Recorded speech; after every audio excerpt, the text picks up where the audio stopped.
Back. William Wood here. Today I'm here to talk about balloons, and I've got two balloons here. I've got an empty balloon and I've got a full balloon, and I want you to think about the difference between each of them. I'll show you my full balloon here in just a second.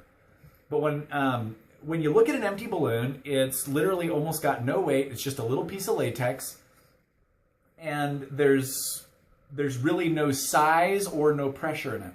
But what happens when you blow up a balloon? Let me show you.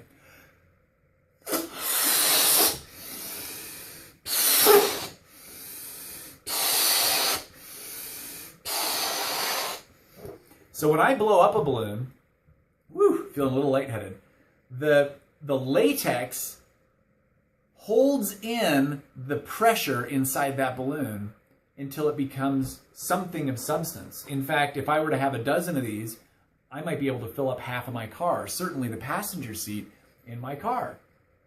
But if you notice, the balloon is not designed to hold any air in until it's been tied. So if the balloon gets all filled up and then I was to let go of the pressure that I've got down here that's holding the air inside, the balloon would simply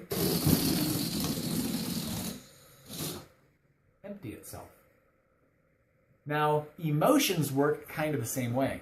We get an emotion in us, and if we are, dealing with it and processing things on a normal basis, we fill up with emotion, and then maybe an hour later, 15 minutes later, or a day later, the emotions, they all release. But sometimes what happens is we tie ourselves in knots, and the pressure can't get out of the balloon. And so what ends up happening is we feel like we've got this giant mass in our chest or in our head that's just swollen out, and it's right to the point where it's pushing out our ability to think and got us all tied up inside. And again, the reality is the only reason that happened is because something tied our knot. Now, maybe we tied the knot, or maybe somebody helped us tie that knot. But the reality is now the pressure's all trapped inside.